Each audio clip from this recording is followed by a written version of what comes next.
Oi, pessoal, meu nome é Andreia e hoje eu vou estar aqui com os meus colegas para ajudar vocês a responderem o PET avaliativo de ciências do sexto ano. Bom, então somos a Alexandra, eu, Andreia, a Luana, a Milena e o Robson, e a Ana Paula, que está nos orientando como preceptora. Bom, pessoal, o PET avaliativo de ciências tem 6 questões. E aqui nós vamos ajudar vocês a entendê-los um pouco e indicar em qual PET vocês podem encontrar a resposta e a explicação completa. Vamos lá? A questão número 1 pode ser encontrada no PET do volume 1, nas semanas 3 e 4. Mas para entender um pouco sobre essa questão número 1, nós temos que entender o que são as rochas sedimentares. Bem, elas são formadas através do acúmulo de partículas vindas de outras rochas que sofreram intemperismo, ou seja, de rochas que passaram por processos biológicos, químicos e mecânicos que levaram à sua desintegração. E esses materiais que formam as camadas de sedimentos, como a gente pode ver nessa imagem aqui do lado. Então, à medida que esses sedimentos vão se acumulando, são formadas as rochas sedimentares. E são entre essas camadas que nós encontramos os fósseis. Aqui, então, nós temos um exemplo da vida real, uma imagem real, do que são essas rochas sedimentares. Bom, mas o que são fósseis? Os fósseis são os restos de seres vivos que ficaram no solo e permaneceram ao longo do tempo entre essas camadas que nós dissemos. E esses fósseis auxiliam os pesquisadores a entender sobre as espécies que existiram há vários anos atrás, sobre do que eles se alimentavam, quais eram os seus hábitos, ok? E aí aqui, ó, essa é uma imagem de um fóssil. Para a explicação da questão 2, nós vamos voltar ao PET 2, na semana 1 e 2, que a temática continua sendo a Terra e o Universo. Só que dessa vez nós vamos falar sobre a permeabilidade do solo, que nada mais é que a facilidade com que a água penetra no solo. Então, o solo pode ser mais permeável ou menos permeável. Por exemplo, nessa imagem aqui ao lado, nós temos 3 tipos de solo e a água passando por eles: o solo marrom, o bege e o roxo. Nós podemos observar, então, que o solo roxo tem maior permeabilidade. Bom, e quando a gente fala sobre permeabilidade do solo, a gente também está falando um pouco sobre porosidade. Porosidade é em relação aos poros que se encontram entre os grãos do solo. Essa imagem explica aqui. Nessa primeira porção, não tem poro, ou seja, não tem espaço entre os grãos do solo. Então, quer dizer que este solo não é permeável. Nessa segunda porção, existem poros, espaços entre os grãos, só que eles não têm comunicação. Dessa forma, a rocha continua sendo não permeável. E aqui nessa terceira parte, os poros se comunicam, os espaços se comunicam, tá vendo? Eles têm contato entre eles. E desta forma, o solo passa a ser permeável. Outra propriedade muito importante do solo é a sua textura. O que é isso? A textura ela é determinada de acordo com o tipo ou a proporção da partícula de mineral que compõe. Então, aqui, ó, quando a partícula é menorzinha, ela é arenosa. E à medida que ela vai aumentando de tamanho, ela vai ficando mais argilosa. Então, aqui, ó, um exemplo de 3 proporções diferentes, sendo essa aqui a menor, a proporção menor, e essa aqui a proporção maior. E por último, a coloração do solo. Os solos, eles têm diversos tipos de colorações, como nós podemos ver nessa imagem ao lado. Bom, e a diferença das cores do solo, elas nos contam um pouco da sua história de formação. Então, olha, as cores são determinadas por fatores como a natureza da rocha matriz, então a sua origem, e a presença de matéria orgânica. Oi, gente, tudo bem com vocês? O meu nome é Luana e, dando continuidade ao nosso vídeo, eu vou ajudar vocês a realizar as questões 3 e 4 do PET avaliativo. Então, gente, vamos relembrar primeiro quais são os tipos de transformações da matéria. Bom, a gente tem as transformações químicas e as transformações físicas. As transformações químicas são aquelas onde novas substâncias são formadas. Já as transformações físicas são aquelas onde a forma do material ela se altera. mas a sua composição não. Bom, gente, na questão 3, a gente pode observar que o tema principal é justamente o estado físico da matéria. Para vocês darem mais uma aprofundada, eu aconselho que vocês voltem no PET 3, lá na semana 3, porque lá vocês vão encontrar mais informações sobre isso. Agora vamos relembrar um pouquinho quais são os estados físicos e suas principais características?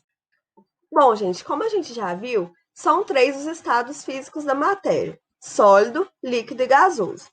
No estado sólido, as moléculas elas ficam bem próximas, bem agarradinhas umas das outras, o que faz com que tanto o seu volume quanto a sua forma sejam fixas. Vamos pensar, por exemplo, em uma cadeira. As suas moléculas elas ficam tão juntinhas que elas sempre têm o mesmo formato e o mesmo tamanho. Já no estado líquido, essas moléculas elas ficam mais afastadas umas das outras. Por isso, elas acabam possuindo formas variadas, apesar do volume ser constante. Como, por exemplo, se a gente pegar um copo normal e colocar 200 ml de água, o seu volume vai continuar o mesmo. Mas se a gente colocar essa mesma quantidade em uma tigela em formato de coração, o formato vai mudar, mas o seu volume não. Ou seja, elas vão passar a adquirir o formato do recipiente onde ela está. Em relação ao estado gasoso, as moléculas elas ficam bem afastadas. A sua movimentação é bem maior que nos outros estados. As suas partículas elas ficam desorganizadas e não têm nenhuma forma e nenhum volume constante. Por exemplo, se a gente colocar um vapor em um copo, ele vai ficar lá paradinho na forma desse copo? Não, né? Então a gente diz que ele não possui nem a sua forma e nem o seu volume constante. Bom, gente, em relação à questão 4, ela também traz para a gente essa temática sobre transformações físicas e químicas da matéria. Eu aconselho que vocês voltem ao PET de volume 3 na semana 4 e também ao PET de volume 4 na semana 4, para vocês obterem um pouquinho mais de informações. Agora vamos relembrar alguns conceitos que podem ajudar vocês a resolvê-lo. Como já vimos anteriormente, as transformações químicas são aquelas em que novas substâncias são formadas. Já as físicas alteram a forma do material, mas não a sua composição. Sendo assim, podemos citar como exemplo de transformações físicas os estados da água: sólido, líquido e gasoso, pois apesar da matéria ser a mesma, a forma muda conforme o estado muda.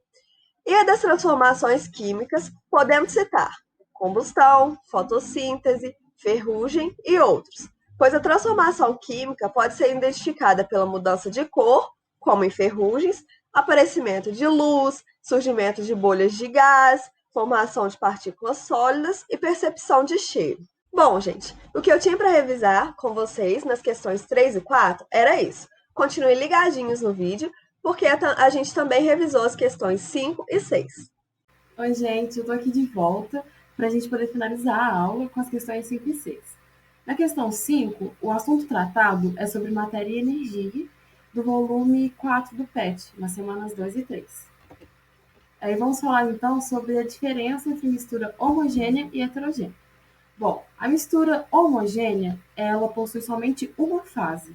Já a mistura heterogênea, ela possui mais de uma fase. Mas o que é fase? Bom, fase é cada porção que nós podemos enxergar, que é visível aos nossos olhos. E para isso temos as imagens aqui que nos ajudam a entender isso. A primeira imagem, ela é uma mistura homogênea porque possui somente uma fase, que é a mistura de água e sal dissolvido. Por que é uma fase só? Porque quando o sal é dissolvido na água, nós não conseguimos identificar onde está o sal e onde está a água. Então, é uma fase.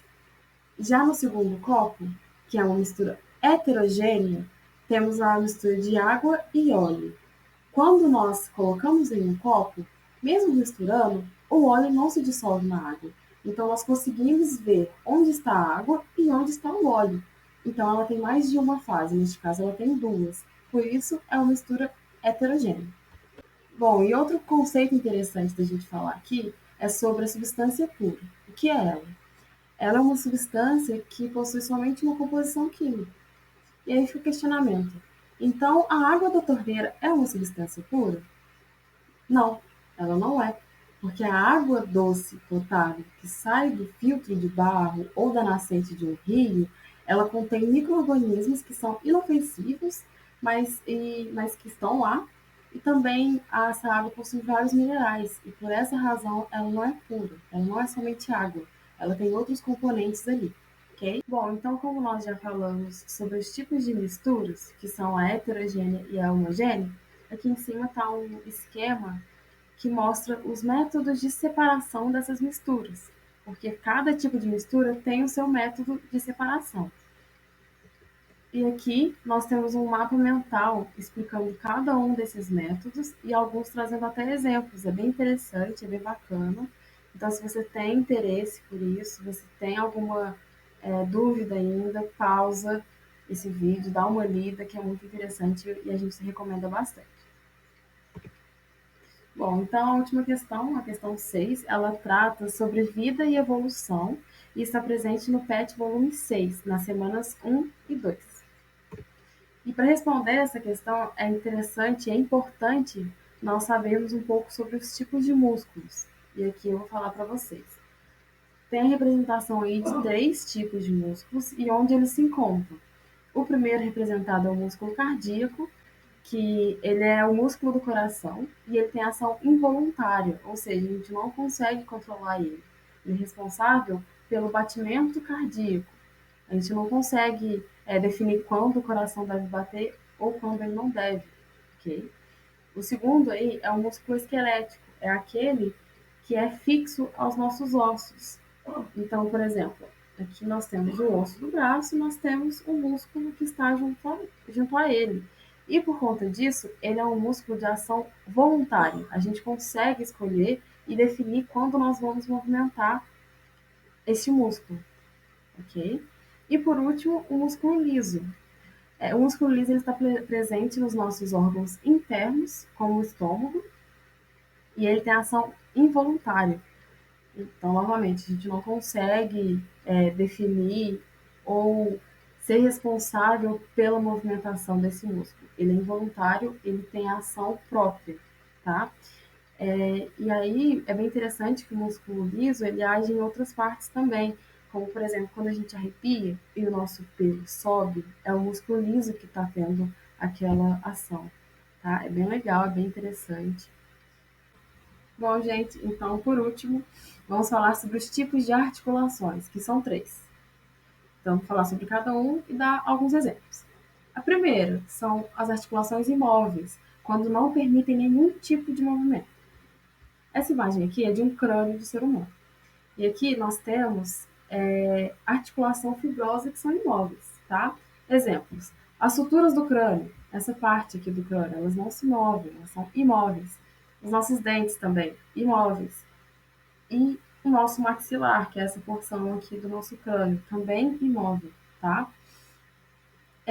Articulação semimóvel, quando permitem movimentos, mas bem limitados.